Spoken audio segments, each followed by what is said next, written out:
Hi Bes! Isa ka ba sa mahilig sa tokwa? Kaya tara, simulan na po natin. Meron nga po ako ditong 4 na piraso ng tokwa at ikakat lang natin ito ng into cubes.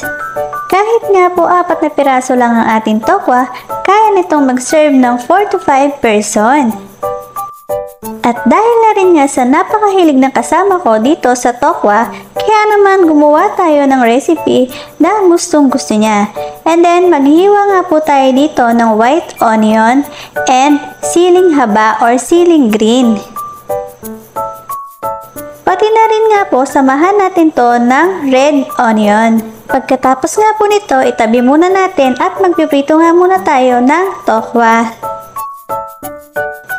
Hintayin nga lang po natin itong mag golden brown, not toasted. Mas masarap po kasi yung may nangunguya pa tayo sa tokwa. Pagkatapos nga po natin magprito, igisa po natin yung ating mga ingredients. At maglagay nga din po tayo dito ng oyster sauce at ng mayo. At haluin nga po natin para mag-combine na ang lahat ng ating mga ingredients.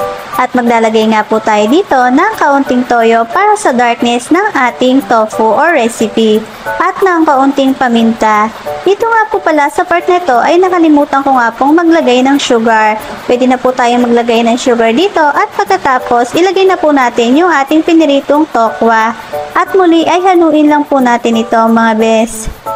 Ito nga po yung sinasabi ko at dito ko na nga lang po hinabol yung sugar at muli ko nga pong hinalo. At pagkatapos nga po nito ay ready to serve na nga po ang ating sisig tofu.